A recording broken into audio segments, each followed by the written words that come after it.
ফেসবুকের পেজে যদি যান, আপনি দেখবেন যে প্রতিদিন মুক্তিযুদ্ধের স্মরণে তারা কিন্তু একটা আর্টিকেল প্রচার করে, কিন্তু এই সেনাবাহিনী কিন্তু মাঠে মুক্তিযোদ্ধাদের রক্ষা করতে পারেনি, মুক্তিযুদ্ধের স্মারক রক্ষা করতে পারেনি। বঙ্গবন্ধুর ইয়া থেকে ভাস্কর্য থেকে শুরু করে বঙ্গবন্ধুর বাড়ি ভাঙ্গার সময় সেনাবাহিনী কিছু করতে পারে না। এই অনুশোচনায় সেনাবাহিনী ভুগছে।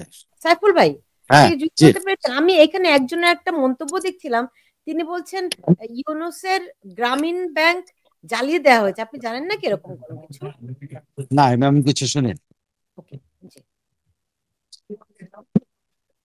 যাই হোক, আমার যেটা প্রবলেম এখন, যেটা ইরিটেশন হচ্ছে গলাতে, এটা চলবে, তার মধ্যে আমি জি জি, আশা আপনি করি কন্টিনিউ করুন তাহলে। জি, সামান্য একটু ইরিটেশন হবে, এটা একটু আপনার ইটস মানে ওকে, ইটস ওকে। হ্যাঁ, আপনার কষ্ট না হলেই হলো।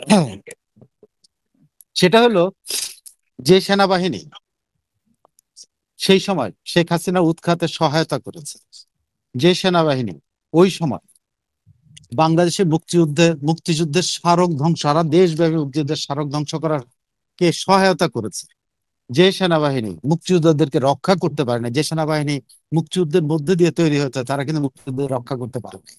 আপনি তাদের ওয়েবসাইটে যদি যান বা তাদের যদি ফেসবুকের পেজে যদি যান, আপনি দেখবেন যে প্রতিদিন মুক্তিযুদ্ধের স্মরণে তারা কিন্তু একটা আর্টিকেল প্রচার করে, কিন্তু এই সেনাবাহিনী কিন্তু মাঠে মুক্তিযোদ্ধাদের রক্ষা করতে পারেনি, মুক্তিযুদ্ধের স্মারক রক্ষা করতে পারে নাই।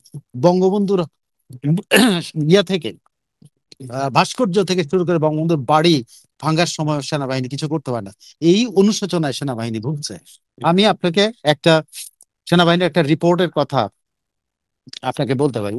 সেই রিপোর্টটা সকল কমান্ডাররা, যারা ব্যাটালিয়ন কমান্ডার, যারা বিভিন্ন জেলায় মোতায়েন আছে, তাদের কাছ থেকে যে অ্যাসেসমেন্টটা এসছে, ব্যাটালিয়ন কমান্ডাররা সরাসরি বলছে যে আমাদের সেনা সদস্যরা এখন আর একতরফা ভাবে এই ধরনের জিনিসগুলো দেখতে আর পছন্দ করছে না। কারণ কি? তিন চারটা কারণ তারা উল্লেখ করেছে। প্রথম কারণ হলো, তারা এখানে দেখতে পাচ্ছে যে যারা তাদের উপর অত্যাচার করে তাদেরকে প্রোটেক্ট করতে হচ্ছে, তাদেরকে গালি দেয় তাকে প্রোটেক্ট করতে হচ্ছে, এটা তাদের আর ভালো লাগছে না। দুই নাম্বার, তারা হলো ইউনূস সাহেবকে প্রোটেক্ট করতে হচ্ছে, যে ইউনূস সাহেব পুরো দেশবাসীকে প্রোটেক্ট করতে পারছে, অথচ সেই ইউনূস সাহেবকে তারা প্রোটেকশন না দেয়, তাদেরকে তাবেদার বাহিনীতে পরিণত করা হয়েছে। তিন নম্বর হলো সামাজিক। এমন কোন সেনা সদস্য নাই যারা মাঠে কাজ করছে, তারা তাদের পরিবার থেকে এই রিয়াকশনটা পাচ্ছে না যে তুমি কি করতেছো, তুমি কারে মারতেছো, তুমি কার কার উপরে অত্যাচার করছো, তুমি কি করতেছো। এটা আগের আমলি তো ভালো ছিল। এটা বিশেষ করে জুনিয়র লেভেলের যে অফিসার বা জুনিয়র লেভেলের যে স্টাফরা আছে, যে সৈনিকরা আছে, তাদের পরিবারগুলো কিন্তু এইভাবে সামাজিকভাবে রিয়েক্ট করতেছে। তো কমান্ডাররা কিন্তু তাদেরকে চালাতে হয়।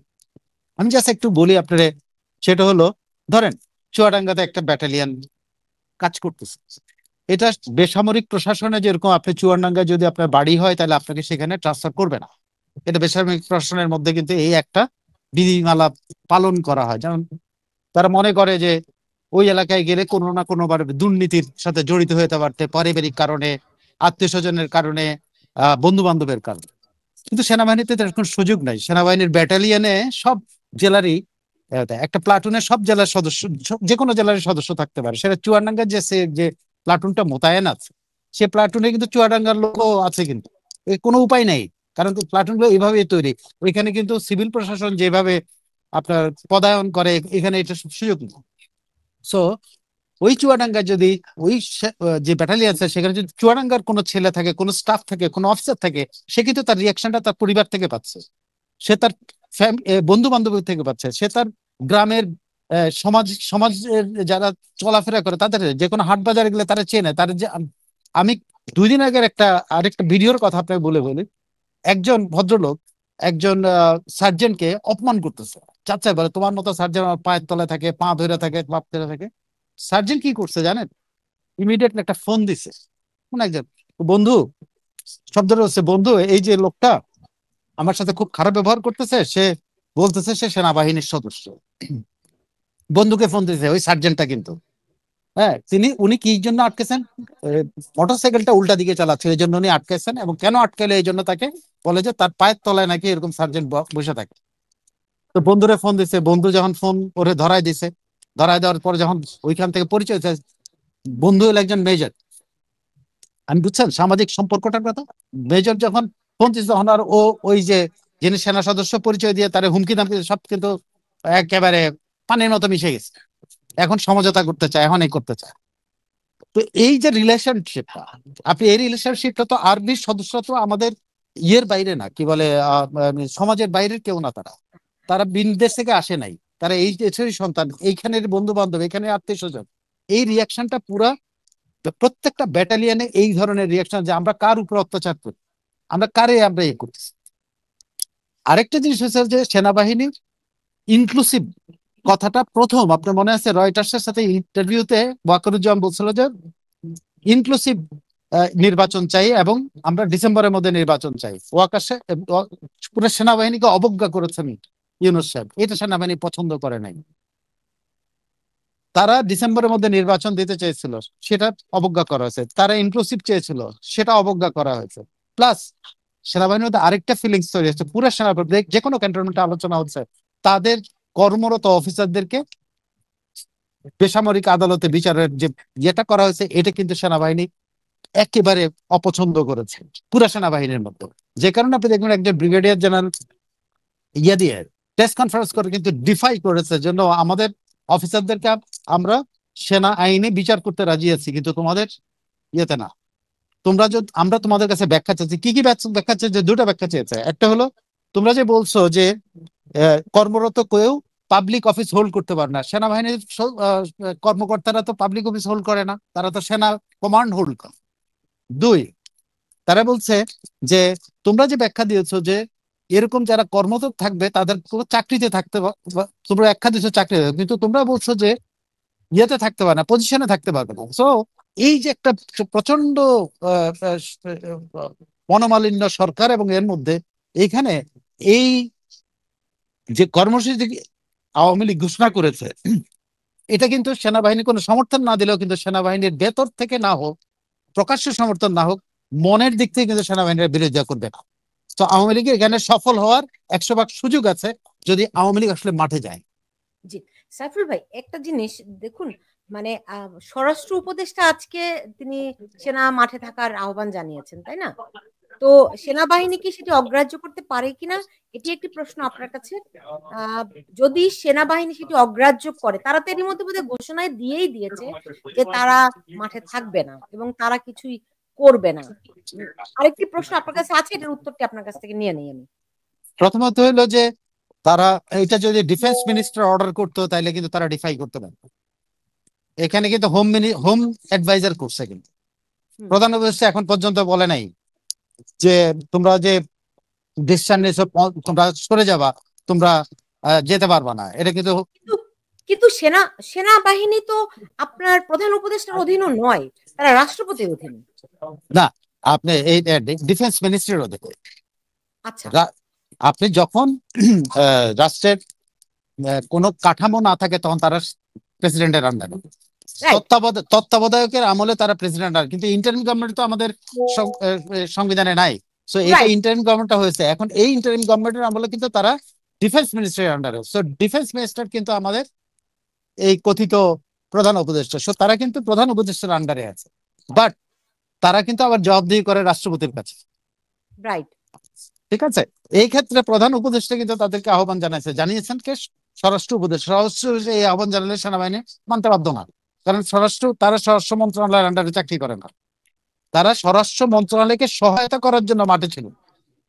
ঠিক আছে, তাও কার ইয়াতে তারা প্রধান উপদেষ্টার নির্দেশে এটা করছেন।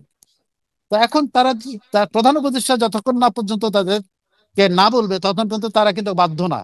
আর প্রধান উপদেষ্টা বলার মতো মুখই তো নাই। তিনি সেনাবাহিনীর প্রধানের সাথে থেকে শুরু করে সেনাবাহিনী নিয়ে যত রকম তার লাল্লু পাঞ্জুরা যত রকম বাজে আচরণ করেছে, কিন্তু কোনো প্রতিকার করেন না, এটা সেনাবাহিনী দেখেছে। সাইফুল ভাই, আপনি দেখেন সেনাবাহিনী তো মোতায়েন আছে সেই 18-19 জুলাই, রাইট, গত বছর। এবং তারা তাদের দরবারে সিদ্ধান্ত নিল, সেনাপ্রধান জানালেন যে তারা মানুষের উপর গুলি করবে না, রাইট। সেই হিসেব করলে এখন কি তারা বলতে পারে কিনা যে এই লকডাউন আমরা মোকাবেলার জন্য আমরা মাঠে থাকতে পারবো না? এটা তো অবশ্যই তারা নৈতিকভাবে বলতে পারে, অবশ্যই। যেটা ওরা তখন করতে পারছে, এখন কেন পারবে না? এখনো তো নৈতিকভাবে তারা বলতে পারে যে আমরা কোনো ধরনের দমন পীড়নে থাকবো না। এটা বলতেই পারে, বাট সবচেয়ে বড় কথা হলো তাদেরকে অর্ডার করার মতোই তো অবস্থা নাই। কে অর্ডার করবে? এই প্রধান উপদেষ্টা।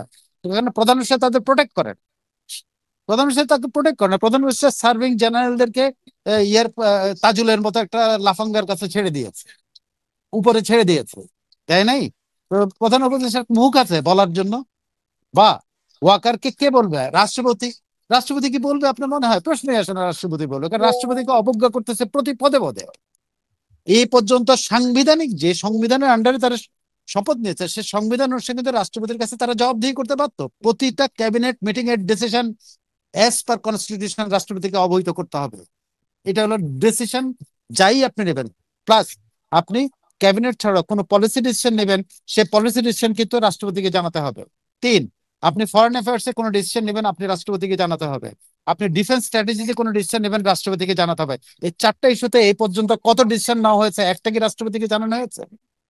5 নাম্বার, আপনি কোনো বিদেশ ভ্রমণ করবেন, এটা কিন্তু স্পেসিফিক, এটা কাটছে, এটা হলো প্রচলিত নিয়ম, এটা বাধ্য না। কিন্তু আপনি যদি বিদেশে কোনো রাষ্ট্রীয় পলিসি সংক্রান্ত সিদ্ধান্ত নেন, বড় কোনো সিদ্ধান্ত না, আপনি রাষ্ট্রপতিকে জানাতে হবে।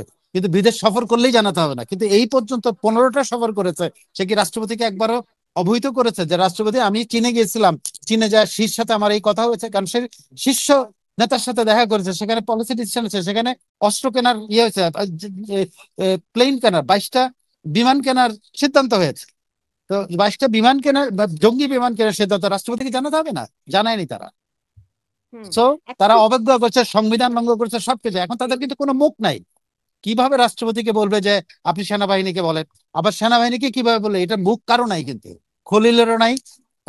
জাহাঙ্গীর আলম চৌধুরী কেন বলছেন? আবদারের সুরে বলতেছেন, কারণ উনি একসময় সেনাবাহিনীর বড় কর্তা ছিলেন, এই জন্য উনি আবদারের সুরে বলছে ওরা যাবে না, মানে আমার সন্তানের মতো আমি বলছি যাবে না। কিন্তু এটা তো কমান্ড রে ভাই, এটা তো ওনার আবদারের সাথে চলবে না। তারা তো অলরেডি মনে হয় চলেও গেছে হ্যাঁ, বারাকে 60%। হ্যাঁ, 50% চলে গেছে।